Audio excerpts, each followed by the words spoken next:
Hello, I'm James Helder, and welcome to a very special instalment of Not For The News. Now, unfortunately, Curtis Woodhouse has been dropped this week. We've put him out on loan. He's going to have to work hard to get back in the squad. We've replaced him with a very special guest today. And may I say, mate, Rocky IV was absolutely amazing. Best Rocky instalment by far. And you were fantastic in it, mate. I've got to say, you were brilliant. Absolutely. I was jacked in that, weren't I?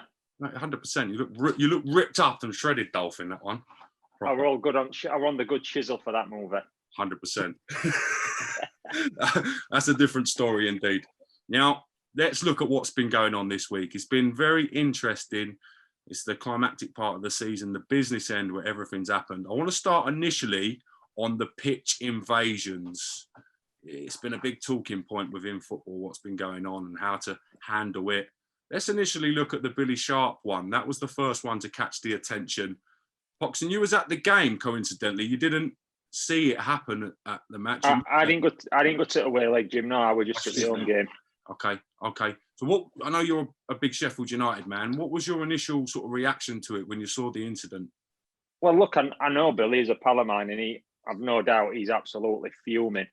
I didn't actually see it on night, Jim, to tell you the truth. I watched game, went to bed, crying my eyes out and soaked pillar with my sweet tears. And then when I woke up in the morning, it were up obviously all over social media and news. And it's just absolutely outrageous, isn't it? It's whether you listen, forget Sheffield United fan in general. And I was thinking about it this morning, Jim. When you go into your GP surgery, or you take one of your kids to A&E, or you go anywhere, there's usually a sign up now, isn't there? Our staff will not take any type of physical or verbal abuse. Yeah. Police will be called. Mm. So why is it that sportsmen, people feel they can just go on, even forgetting running on pitch and what happened to Billy, but just give people dogs abuse and then feel emboldened to go on pitch and physically assault someone? I mean, I was speaking to one of Billy's agents as a pal of mine, his commercial agent, and he rung me up. And in reality, that could have easily been, without being dramatic, that could have been a broken jaw, a bleed on brain, somebody charging at your full pelt, and no disrespect. Well, actually, yeah, full disrespect to the kid. He was a big out-of-shape fat lump with his head down, one of the hardest parts of your body, hardest parts of your skull, just crashing into the side of someone's face when they don't expect it. That could have easily been a really, well, it were a nasty incident, but it could have been a lot worse for Billy. I think the cowardice of it makes it worse. The fact, as you mentioned, that Billy Sharp didn't have a chance to tense his body or be in a defensive position, and he was caught completely unawares with the turning his head right into the momentum of the oncoming moron. It's a bad one. That'll have been, Jim, that'll have been like Leon stood on side at pitch just watching a game and just looking around, and me sneaking up behind him with a rounder's bat and just clubbing him on side at face when he's watching match. That's the impact that it felt. It's just absolutely outrageous. And like they say in boxing, it's the punches you don't see is the worst. Do you know what I mean? It's similar to that. And you know, he ran from a distance as well.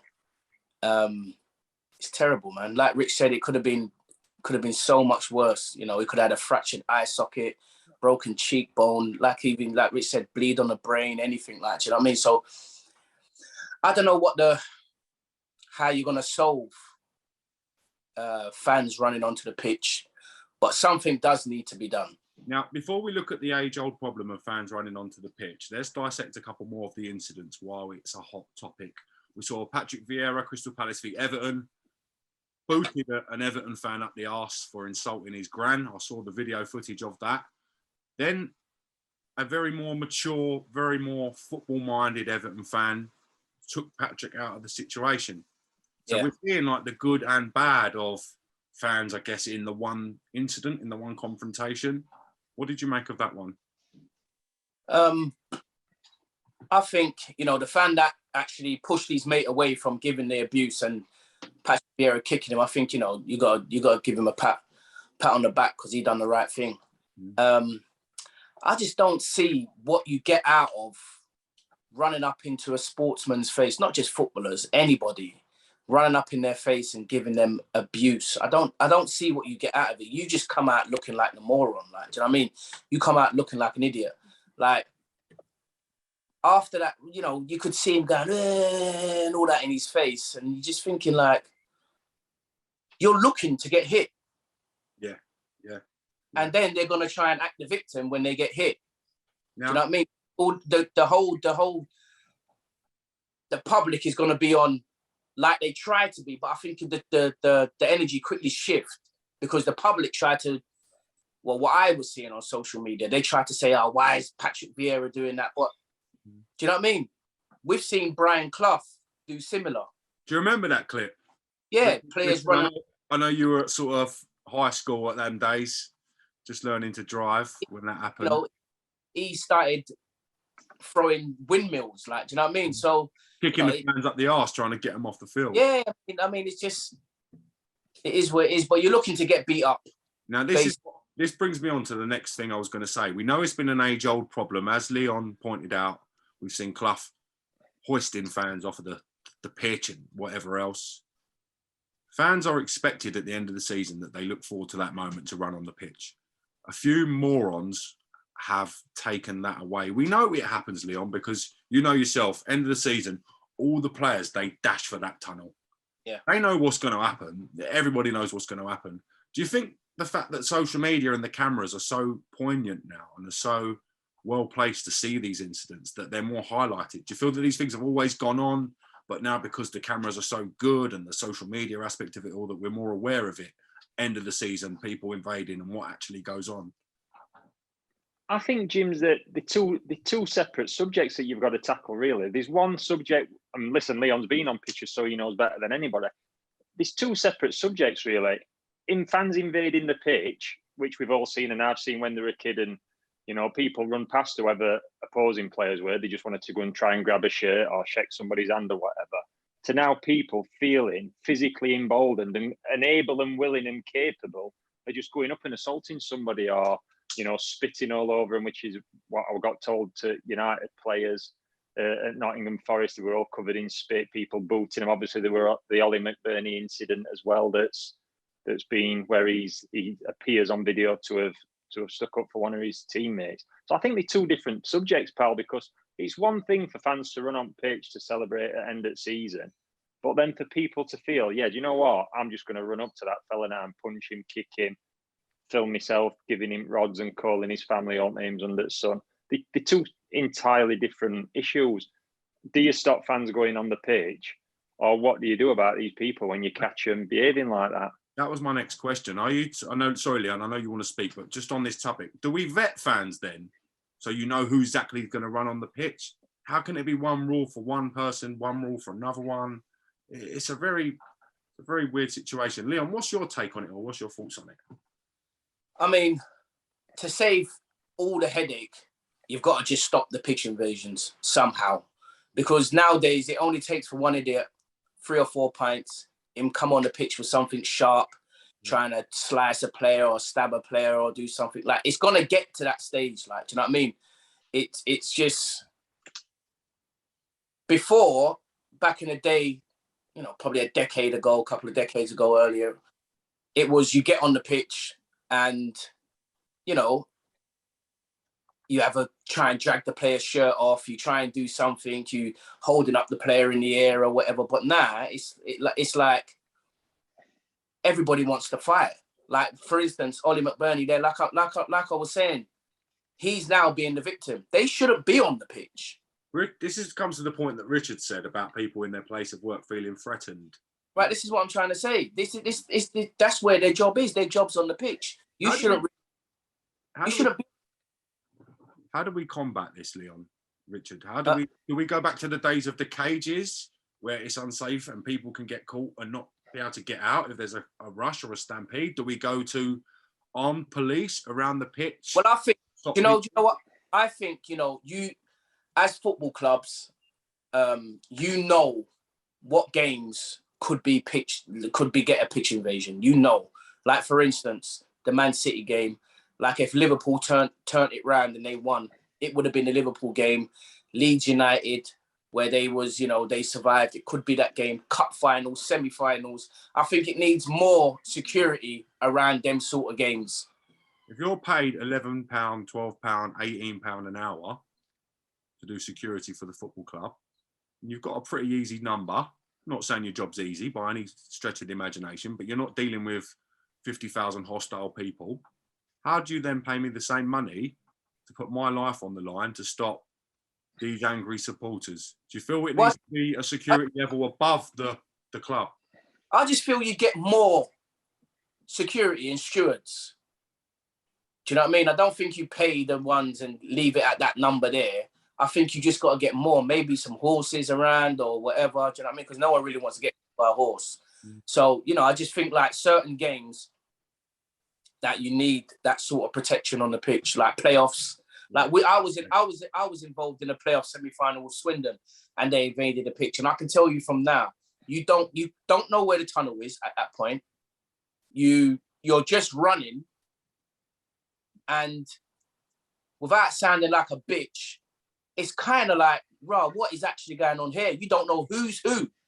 Yeah. Do you get what I'm saying? You don't know who's, unless they've got a shirt on, which nowadays not hardly anyone, but, pit players, fans, they go in like just their jackets or whatever. You don't know who's who and who's going to do what to who or whatever. So, I've been there, and it is kind of like, I need to get off the pitch here quick.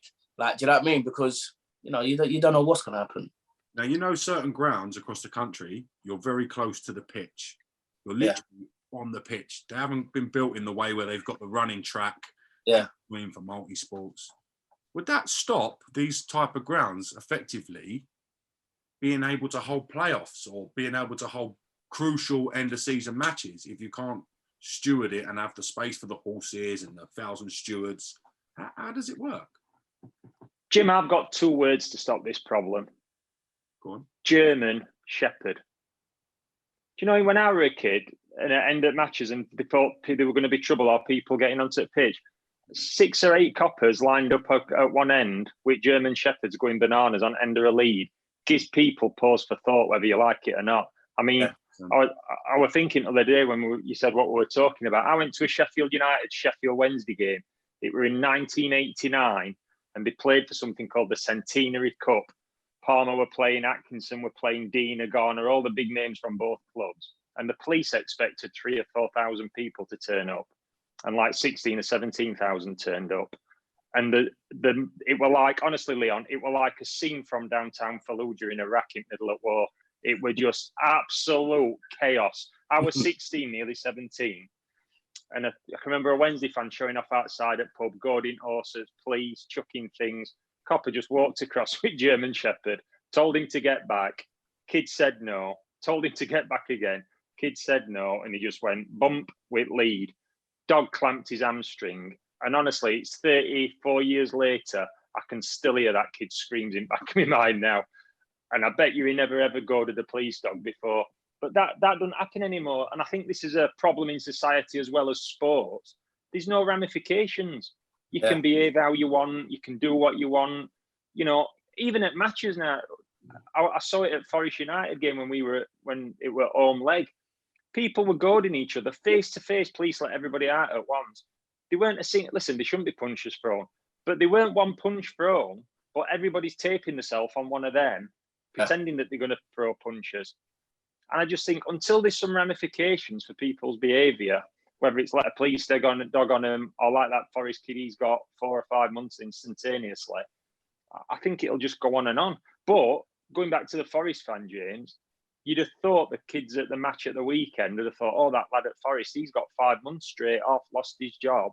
Yeah, I don't want any of that. But obviously, once they've had a drink and whatever else they're doing, it don't even cross the mind. Because you'd have thought, wouldn't you? God, they're getting 5 months with him, 4 or 5 days of it happening. I don't want that. Nothing. I think they've done it again. Patients and police dogs defo the way to go.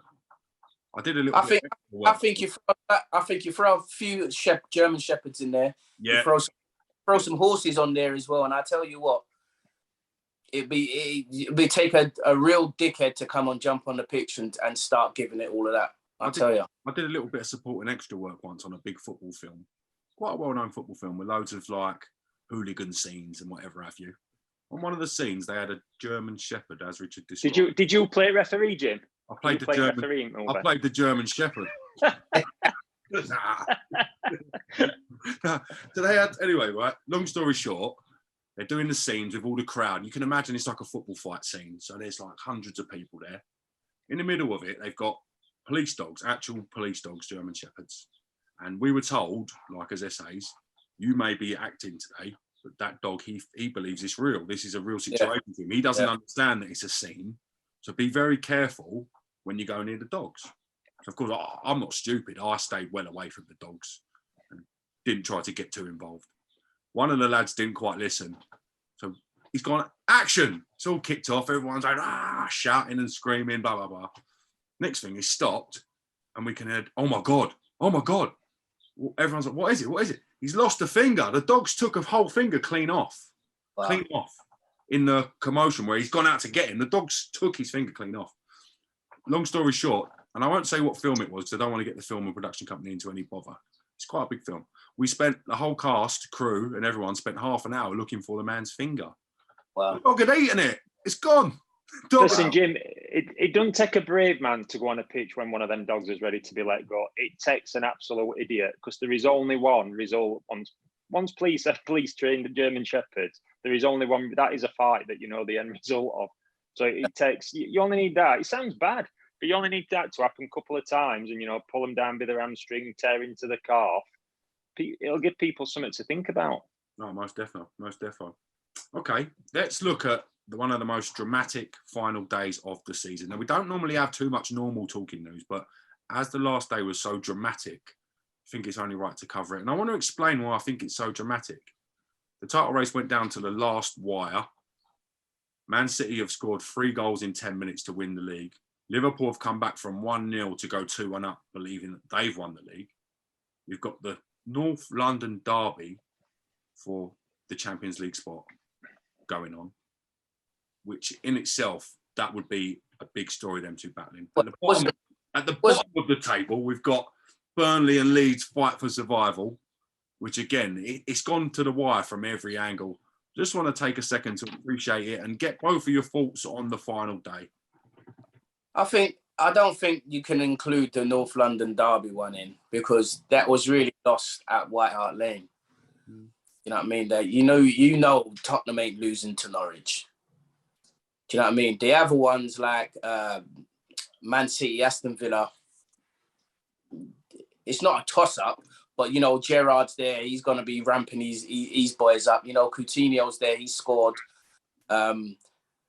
Leeds, Burnley and all that, you know, can go either way as well, like it did. So I think if you exclude the Tottenham and Arsenal, because we knew, I mean, you're an Arsenal fan, I'm an Arsenal fan, we knew we were getting Champions League. You know for sure Norwich ain't beating Tottenham.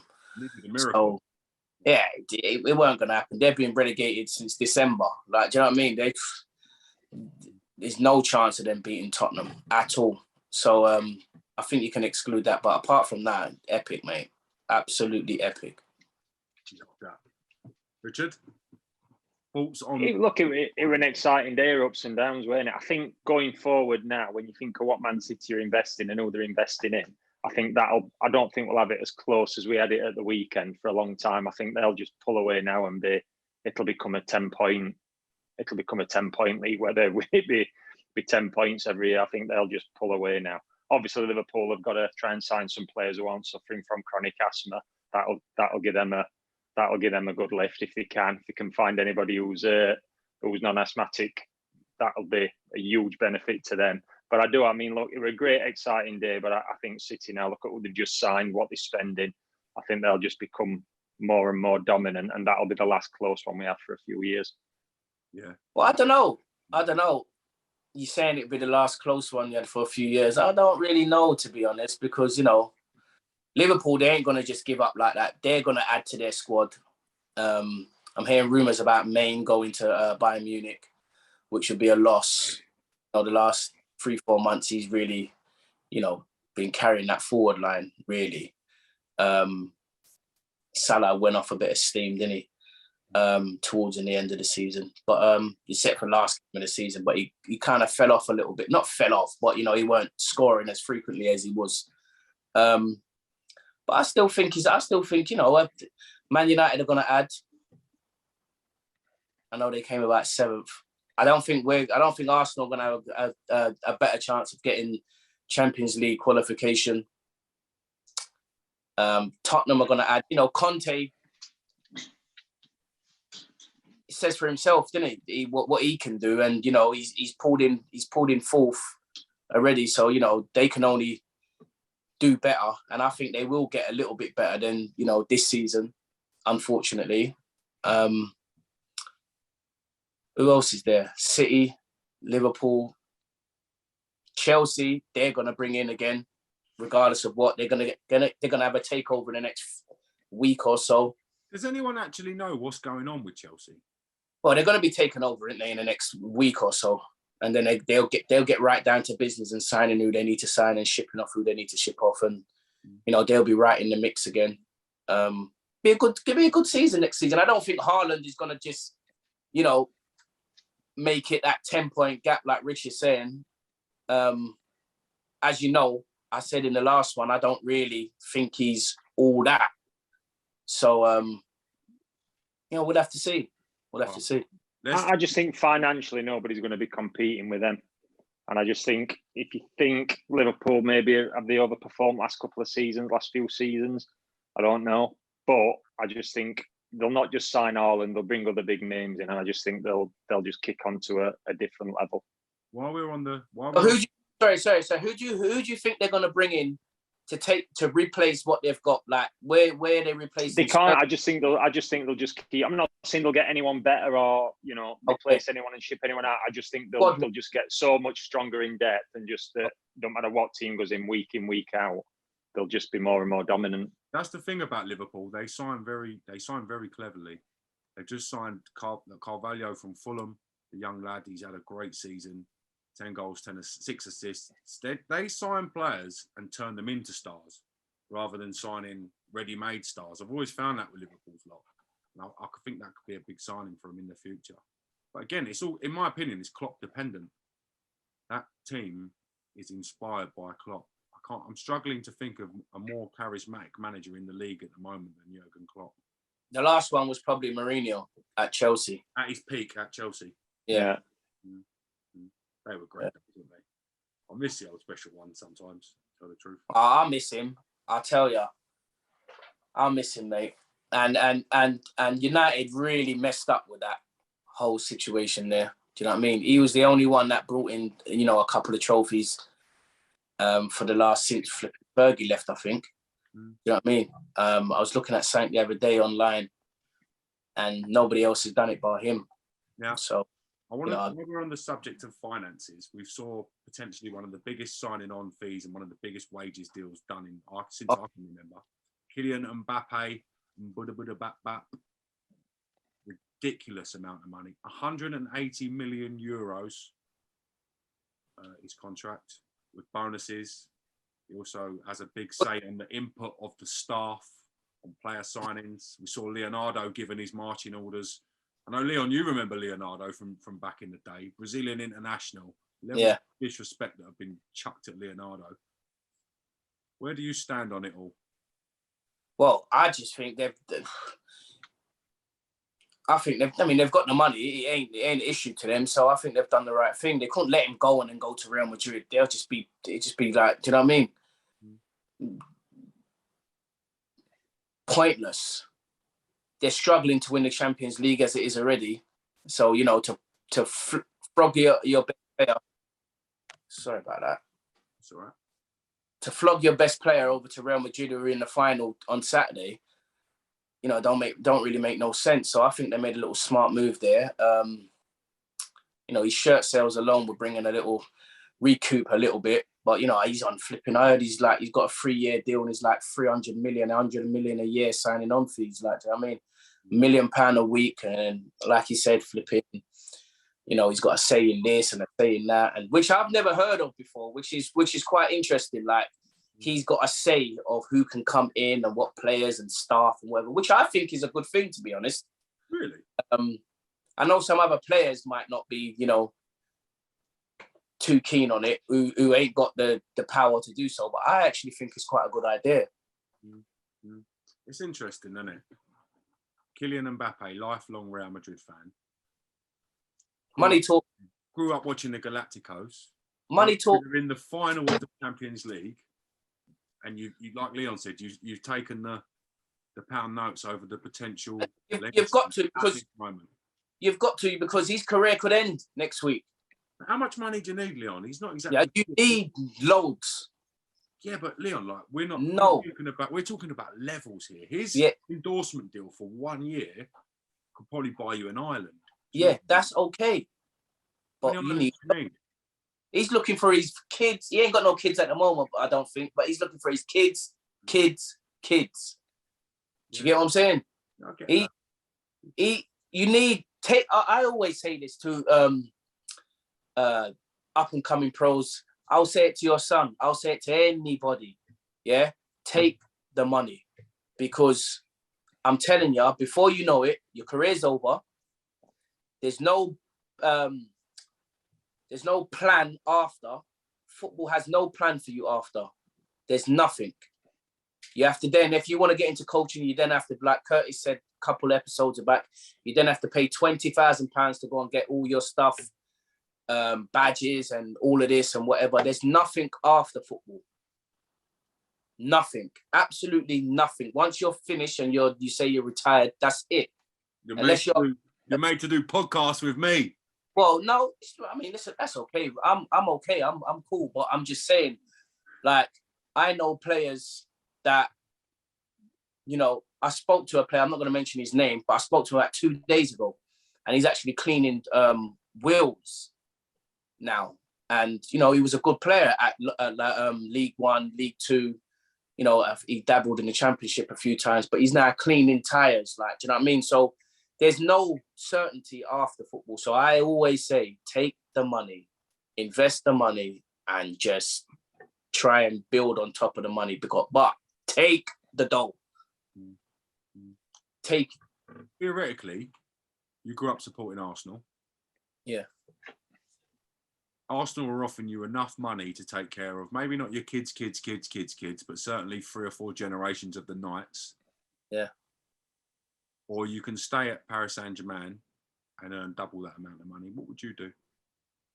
I'm staying at Paris Saint-Germain. Don't make no sense. Don't make no sense. Wherever the money is, you stay. Yeah. That's like saying to somebody that works in the office, put it in the same scenario, put it in the same situation. But you don't love the office. You don't support the office. Yeah, but some people do love the office. Not had dreams of running around in your office uniform like you. No, but I'm saying the people that do love the office. Richard, I know you love the office. What's your? I don't know. It's an odd one, isn't it? It is an odd one. It's how much money do you need? I mean, how old is Mbappe? 23. 23. Is there any reason at 23 has he got the experience to decide which coaches to bring in, other than who's let him win at FIFA 2022 on Xbox? And if you don't let him win, all of a sudden you're transferred to Exeter City without any notice. Is he mature enough to make them decisions? Or I don't know. It depends a lot. It depends who he's got around him. Well, he's got his mum. His mum advises him and his agent. Yeah, he's all right. Then your mum never gives you bad advice, Jim. Does she? She's all right. But I just think it's a difficult one, isn't it? Look, how much does he need? I know what Leon says, but there's a flip side to that, Leon, and you're right. After football, nobody cares.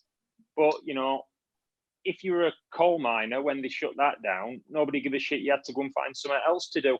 If you work for British Mail, Royal Mail, and they let you go, they don't give a shit. You have to go and find something else to do. You become driving. You have to, you know, any job when they're done with you, you have to go and find something else to do. But you can then move into a next line of work, whether it's a different borough or something. You can go and get a coal mining job or a gas or whatever. You can't do that with football. No, but you've got the skills to move into other stuff, whether it's people skills. You've got a few quid behind you. You can do something else. If you work for a company that shuts and stops doing what they're doing, and that industry's perhaps stopped, you have to go and find something else to do. There's no you know, in a lot of industries, in a lot of things now, nobody's caring what happens to you after. You know, you work, you get your money, and when it's finished, it's finished. Yeah, 100%. I hear that. So I think it's always been this thing, hasn't it? And you know, I can remember, listen, when I'm older than you two, but like players who were on mega money for when I was a kid, going, "Oh yeah, well I've took this move because I've got to get it now." And when I've finished it, and I used to think to myself when I used to hear it, you do what everybody else does. You find something else to do. Now, look, in reality, Leon, players now and players from perhaps Shearer's day or before or Lineker's days or whatever, as long as they weren't stupid and didn't get married 5 times, financially they should be all right, shouldn't they? Unless they get around stupid people or have stupid marriages, they're all right. But it shouldn't be just keying it for every single penny because, well, after I finish playing football, in any industry, in any job, when one thing finishes, you go and find another way, don't you? Or find something else. Taking the whole load. The list of footballers that's been well documented that have made bad investments with money is endless. We saw so many people that have got egg on their face with the backfire of taxes and this and that. You're an elite level footballer. Where do you invest your money? What do you invest in? Property and pay all your taxes, Simple. whether you like it or not. Yep. Invest in property, pay your taxes. You might suck a lemon, you might be screwing, you might be thinking it's unfair, but you put your head on pillar tonight and you don't worry about taxman knocking at your door in 8 or 10 years, taking everything off you. Yep. But unfortunately, and it's like all sports, Jim and Leon, they'll tell you this, and he'll have got mates who don't say they allow themselves to be surrounded by bullshitters who sell them get rich schemes or this scheme or that scheme, and their eyes light up and off they go. And that's where they end up in a mess. I mean, a journalist once told me, it's probably changed now, Leon, and you might know this number, that something like 30 or 40% of Premier League players have ended up bankrupt after, I can't remember what it were, 5, 6, 7 years or something like that. That's almost a number statistic as many. Don't quote me because I don't fact check. But I think something like that, it were a figure that shocked me. I think it's ex-professional footballers in general, not Premier League. It's actually 60%. Right. Well, it's like anything, doesn't it? If you're not educated in the pitfalls of money and you think money's going to come to you forever, it's easy to spend it with that mentality. But I'm guessing with these elite players, like Mbappe, barring some really disastrous commercial activities and investments, he's clear, isn't he? He's done. It's got to be done. When does sporting achievements and sporting greatness overplay and overpower the incentive for financial monetary gain? Maybe when he feels that he, as a club, maybe when he feels he's got stale in Paris, or they've lost some, well, they're not going to lose ambition, are they, with their money, but they're not winning what he wants to win, or they're not competitive at what he wants to compete in. Yeah. Maybe then he says, you know, in 18 months or 2 years, he asks for a contract and he goes. Okay. I want to touch on some of the British sprinters at the Tokyo Olympics. I know it's not quite relevant to football exactly, but you'll see why I'm going there. So we saw CJ Uja, I hope I pronounce that right, CJ, stripped of his silver medal as being judged and being convicted of taking PEDs. The rest of the team were in turn stripped of their medals because of CJ's actions in Tokyo. How would you guys handle your medals, your Ballon d'Or, your league title, whatever the case may be, your pedaling trophy, your cycling medal? Pedaling trophy? Little bike medal. Pedaling? Being a little lycra. How would you handle that being taken away from you because of someone else's actions? Yeah, you'd be pissed, wouldn't you? One of his teammates has come out in the last week or so, hasn't they, and said they forgive him. Would you be forgiving him, Leon? No. Leon, don't beat around bush. Would you forgive him? The simple fact is, you've trained a hell of a lot of, you know, you put your blood, sweat and tears into, you know, getting a medal. And then it's taken away from you because some idiot started to, you know, doping, like he's just cheating. They can't have no complaints about their medals getting taken away from them. Because it's a team game. Like, do you know what I mean? You think their teammates would have been aware? Like, I don't know. They were probably thinking, why did we get it right and not get caught? But he got caught.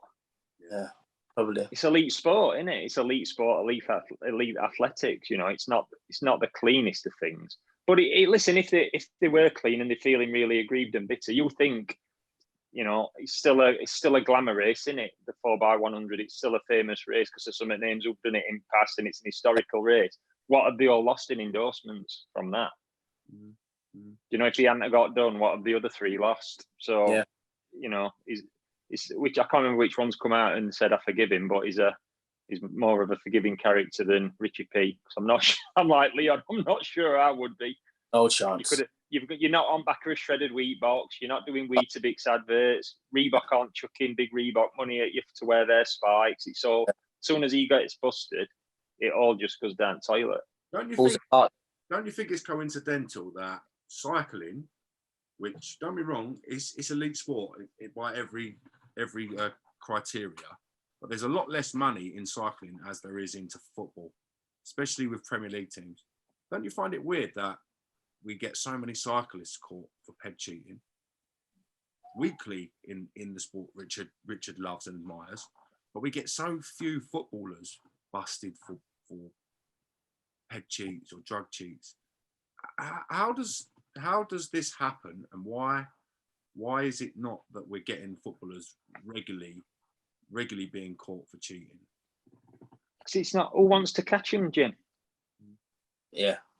It's a big business. Who wants to? I'm not going to use anybody's name. So Fred Smith, who was just signed for Man U, biggest player in world, England captain. There is Fred Smith. Yeah, that's allegedly. Yeah, watch somebody called Fred Smith come through now and so. But you know what I mean. So Fred Smith captains England, scores an hat-trick in World Cup final, captain of Manchester United, blah blah blah, generating zillions of pounds left, right, and centre. To whose benefit is it that he gets caught? Yeah, not Man United's. Not Man United's, not Nike, Adidas, Reebok, Mercedes, the sponsors, BT, Sky. It's to nobody's benefit to get caught.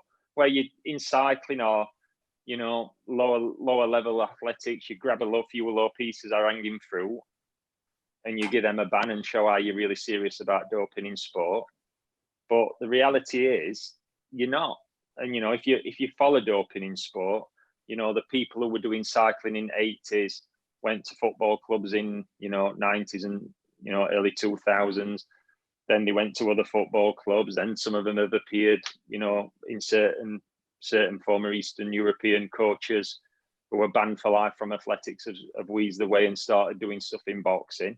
It just goes round and round. It's elite sport, and Leon will tell you this: if Leon would have been 1% better than he were, that can be the difference between a £10 million transfer or a £20 million transfer. You're down in elite sport. It's the tiniest percentiles of performance. Yeah. So you'll do what you've got to do. Everyone looks for red flags. Everyone's always pointing out things that are happening within sport. One of the biggest red flags recently, as Richard alluded to earlier, was the asthma pumps at Melwood. Is it rational, with all the checks and all the background checks and the elite athletes? And I want to credit some of the lads that spoke about this in their podcast as well. The name eludes me at the moment, but I'll try and post a link for that. Is there something in the fact that Liverpool have so many players with a higher asthma average compared to the country, compared to every other football team? They probably aren't, Jim. If you could get all that medical records at other clubs, I'd bet you that the majority of the top elite clubs will have got similar numbers. And what's interesting is there's two ways I tackle it. Maybe not in football so much, but one's the eye test. Does that look normal? Does it look normal when you look at somebody? Maybe that's more relevant for but look at some footballers now. They like you're going to test their no, eyes. but they like some footballers. You look at them now; they've got tiny body fat percentage, but they built like brick shithouses. But they're endurance athletes running around all day. How?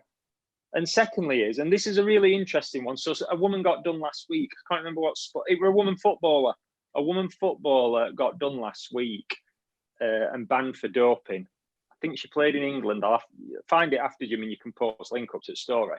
And she'd accidentally took something. But the thing that she'd accidentally took, one of the byproducts of taking it, were weight loss.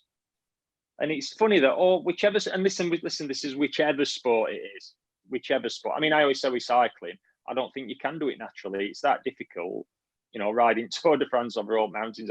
It's how do you do it naturally? Or you do it once and never be able to do it again. But the thing that you always get caught for, if you look at it and look back, it's the thing that they take to improve performance. So asthmatics, poor endurance, the pumps, open up your airways, improve your lung capacity. It's what you do if you're an endurance athlete running up and down a football pitch. It's the one thing you'd want to take, but it's an accident that that they're all on that. The girl who wanted to lose weight and, you know, she's playing in Women's Premier League, she's taking something else. The byproduct of it burns fat and loses weight. If you join the dots up, it's pretty obvious. But to go back to your original point, in elite sport, who wants to catch them? Because I want to see Ronaldo's regime on what he does. I'd love to see it. Cristiano Ronaldo, because this is just stupid. I'd love to see it as well. I'm a few years older than him, and I'm busting my ass in the gym. And I tell you, it just don't happen like that. Mm. I mean, I can use the exact same equipment that he's using. Quite an interesting thing, actually. Where maybe we should try something like that in the closed season. If United did something and we measured his I'm telling you, mate, it's impossible. You can't do it. The thing about it is as well, is like they don't train nowadays. Like, say for instance, even when I was playing, they don't do them kind of runs. Do you get what I'm saying? They're working a lot smarter, aren't they? Nah, it's more reserved now. Do you know what I mean? They're trying to, obviously they say they've got more games and this, that, and the other. So, you know, you can't train as hard. So I just don't see how you're getting them results. Like, for instance, Ronaldo, I don't know how you stay in that shape and probably getting in even better shape as he's getting older. And on that note, I'd just like to say, lads, it's fantastic to have you with me today. Thank you to Richard for making time out of his busy schedule to come on. Hopefully we can get a remake of Rocky 6 on the firm, big man. Ready to go. Get me for. He were on the good chisel. We all need some of that. Then Leon will be ripped like Ronaldo.